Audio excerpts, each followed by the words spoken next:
Rahul ji coming to you, Priyanka ji coming. जो ये कह रहे हैं, मैं मुद्दे की बात बिल्कुल इन्हीं के नेता के मुद्दे की बात करता हूँ। पहली बात, अनुराग भदौरिया जी ने कहा लड़का तो बहुत अच्छा है और मौसी जी और शोले की बात करने लगे। अनुराग भदौरिया जी, ये यूपी के 2 लड़कों में से कौन से लड़के की बात हो रही है जो कभी कभी बैठ जाता है लोगों के साथ और कुछ पता नहीं तब 4 लोग बहका ले जाते हैं? तो जरा दर्शकों को बता दीजिएगा कि ये 2 लड़कों में से कौन से लड़के की बात हो रही है।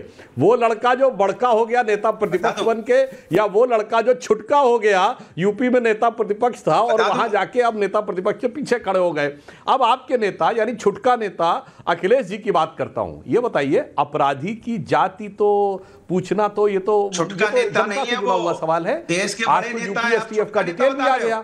5 यादव एनकाउंटर मारे गए, 10 ब्राह्मण मारे गए। अब बताइए, और मजे की बात कह रहा हूं अनुराग, अभी सुनिए, एक लाइन कह दूं, पूरी बात सुनिए। बोलिए बोलिए। और बंगाल में जो सिलीगुड़ी में वीडियो आया, अब देखिए बीच में मत बोलिए, आपका मनोरंजन हम लोग सब सुन रहे थे, आपका नृत्य शैली का डिबेट हम लोग पूरा सुन रहे थे। अब वाक्य सुन लीजिए, सुनिए। सिलीगुड़ी का जो वीडियो आया है उसमें जिस बच्चे को मारा जा रहा है, पीटा जा रहा है, उसका नाम क्या है? अंकित यादव। अब यादव नहीं जाग रहा अखिलेश यादव के अंदर का, क्योंकि अब ममता जी के साथ तो वहां कलकत्ता में जाकर तो समाजवादी पार्टी राष्ट्रीय कार्य समिति कर चुकी है। अब न तेजस्वी जी का यादव जाग रहा है, अपराधी के लिए जागता है, पर अपनी मेहनत करके नौकरी पाने के लिए जाकर एग्जामिनेशन देने वाले यादव के लिए नहीं जागता। और जानते हैं क्यों? मैं सारे देश के दर्शकों से कहना चाहता हूं, सुनो क्या कनेक्शन है अखिलेश जी और ममता जी में। केवल कनेक्शन यह है कि वो मजबूत वाला वोट बैंक है, इसलिए चुप रहना है, कुछ नहीं बोलना है, तब यादव नहीं दिखेगा। याद करिए आजमगढ़ का दंगा अनुराग जी, जब यादवों की बेटियों के साथ बदतमीजी हुई थी, मुलायम सिंह जी सीएम थे, दंगा हुआ था और आपके खासिल खुसूस थे रमाकांत यादव, और उन्होंने कहा था, मुलायम सिंह ने बुला के कि माफी मांगो मौलानाओं से, रमाकांत यादव ने मना कर दिया था और उसके बाद पार्टी छोड़ दिए थे। इसलिए ओबीसी हो या अपनी जात हो, तब तक जब तक वो मजबूत वाला वोट बैंक ना, मजबूत वाला वोट बैंक दिखा, खटाक से सब यादव किनारे। अब पूछना चाहता हूं, बताइए भाई, अपराधी की जात पूछ रहे थे, परीक्षार्थी की जात क्यों नहीं दिखाई पड़ रही? प्रियंका जी अनुराग जी आ रहा हूं 10 सेकंड 1 on 1 अच्छा बोलिए 10 second okay Priyanka ji 10 second Rahul ji सबसे कुछ नहीं बोलते। हाँ नहीं देखिए सुधांशु जी, एक बात मान लीजिए, अखिलेश यादव जी देश के बड़े नेता हैं जिन्होंने भारतीय जनता पार्टी को उत्तर प्रदेश में हराया है। छुटका नेता नहीं, पहले अपनी भाषा सुधार लीजिए। उत्तर प्रदेश में आपको 33 पे समेटने वाले हैं। दूसरी बात, जो आप लंबी लंबी बातें भी बता रहे थे ना रमाकांत यादव जी का, ये झूठ सच कहां से लाते हो कि माफी मांगी फलाना के? झूठ बोलना परोसना बंद कर दीजिए, ये झूठ है, आपका प्रोपेगेंडा है, आप प्रोपेगेंडा मास्टर हैं, सभी जानते हैं। कितनी चालाक है, झूठ बोले रमाकांत यादव मौलवी जी से माफी माने, आप नए झूठ बोल रहे हैं। आपके साथ दिक्कत है कि आप तथ्य पे बात नहीं करते और आप हमेशा विपक्ष की बात करते हैं। Okay Anurag ji, now you are repeating, thank you Priyanka ji. Priyanka Bharti and then Rahul ji का analysis, I am waiting for it. इतने दिनों बाद तो आए। अच्छा प्रियंका जी फटाफट ma'am your view point. Sudhanshu Trivedi ji बड़े प्यार से अभी कह गए कि मार खाने वाला अंकित यादव था, ये नहीं बताया कि मारने वाले की जाति क्या थी। वो भी तो देख लेते कि मारने वाले की जाति कौन थी। आप ही लोग के लोग भेजे हुए लोग थे ना, और आप लोग अभी उंगली उठा रहे हैं हमारे लोगों पे, हमारे नेताओं पे। गए आप फोन करने ममता जी को, गए नरेंद्र मोदी फोन करने, नीतीश कुमार जी फोन करने। बिहार नहीं चाहिए, बिहारी से मतलब नहीं, आपको कुर्सी से मोहर। लालू जी ने फोन किया, उसके बाद वो आदमी पकड़ा गया, लेकिन नहीं, आप लोग ही वो लोग हैं जो जाति देखकर ठोको नीति अपनाते हैं। एसटीएफ को क्या बना के छोड़ दिया है, पूरा देश देख रहा है। तो इसलिए आप तो इस तरह की घटिया बातें मेरे सामने मत ही कीजिए कि आप लोग यादव वोट बैंक है। मैं तो कम से कम प्राउडली कह सकती हूँ ना कि ये तबका है जो कम से कम रैशनलिस्ट है, सोच सकता है कि देश का विकास कौन करेगा। जो नहीं सोच सकते हैं उनको समझने की जरूरत है कि वोट कैसे सही जगह डाला जाए, कि कोई कपड़ों से देश की पहचान ना करे और कहीं विदेश में हमारे प्रधानमंत्री जाएं, प्रधानमंत्री के सामने ये बोलते कि छोटे देश के प्रधानमंत्री हैं, तो ये कहने की हिम्मत रखे, उसका बहिष्कार करने की हिम्मत रखे, उनको बोलने की हिम्मत रखे कि ना मैं मजबूत देश के प्रधानमंत्री हूं।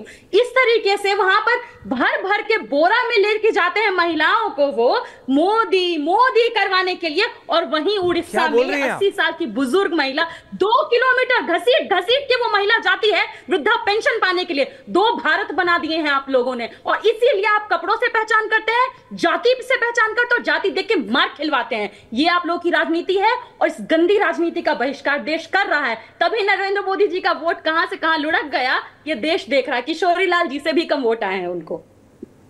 देखिए, मैं आपकी बात समझता हूं, एक बात बता रहा हूं प्रियंका जी, वो जो आप बूढ़ी अम्मा की बात करती हैं, राहुल देव जी ऑन है प्लीज। वो जो आपने बूढ़ी अम्मा की बात की, सुधांशु जी आ रहा हूं, and then Rahul ji analysis, complete analysis on all political parties and then for ending comments. जो आपने उस बूढ़ी अम्मा की बात की ना, वो देख के कोई भी हो, कहीं भी हो, किसी भी प्रदेश हो, किसकी भी सरकार हो, ये दिखाता है कि अभी भी वो जो अंत्योदय की बात भारतीय जनता पार्टी करती है सुधांशु जी, वो कहीं ना कहीं अभी भी वो बचा है, the last man standing in the line, वो वाली चीज।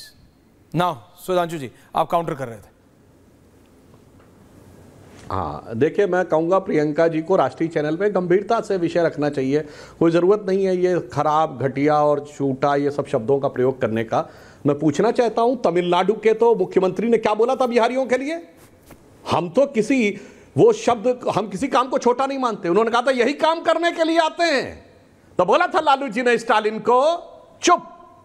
तेलंगाना ने क्या बोला था, तेलंगाना के मंत्री ने बिहार के लोगों के लिए?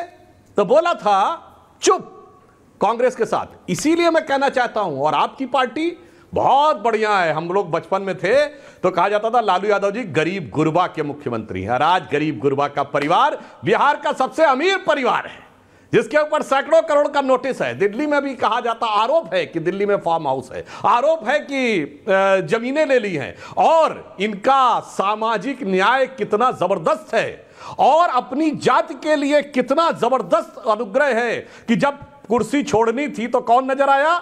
सबसे पहले मेरा साला चलता था, फिर मेरी पत्नी, फिर मेरा बेटा, फिर मेरा दूसरा बेटा, फिर मेरी पहली बेटी, फिर मेरी दूसरी बेटी। खत्म। जातिवाद का चूरन, परिवार को संपत्ति संपूर्ण। बताइए, आपके राम कृपाल यादव जी इतने पुराने लेफ्टिनेंट थे, मीसा भारती के लिए खैट से छोड़ दो सीट। इसीलिए मैं कहना चाहता हूं, परिवार के अलावा किसी को सत्ता दी हो तो बताइए। ये दोनों पार्टियां खड़ी हुई हैं, 30-30 साल हो गए इन पार्टियों को बने हुए, 35 ईयर्स 1990 से आज तक।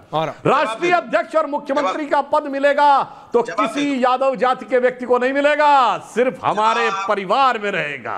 अन्यथा बता दे, हमने 2 यादव सीएम बनाए हैं, बाबूलाल गौड़ और मोहन यादव। ये दूसरा बना बता दे तो मैं चुनौती के साथ कहता हूं, परिवार के बाहर किसी को कुछ नहीं, से चूरन देना है और सारी शक्ति अपने हाथ में संपूर्ण लेना है।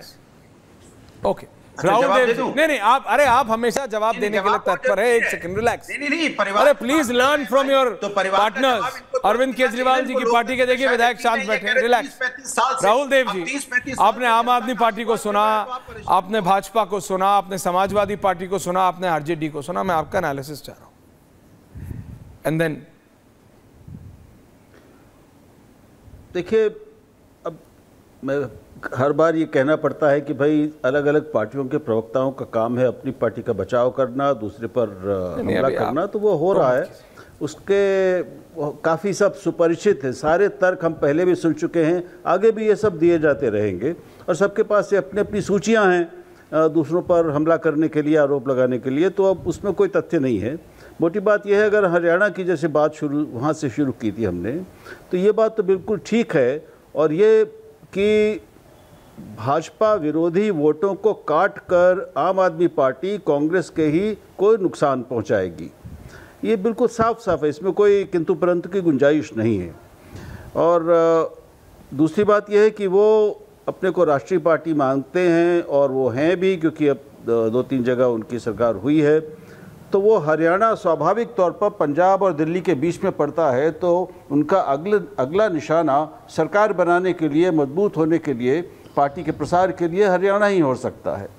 पिछले चुनाव में उनको अपनी आशाओं से बहुत ही कम सफलता मिली है, इस बार भी कोई बहुत उल्लेखनीय मिलेगी ऐसा मुझे नहीं लगता।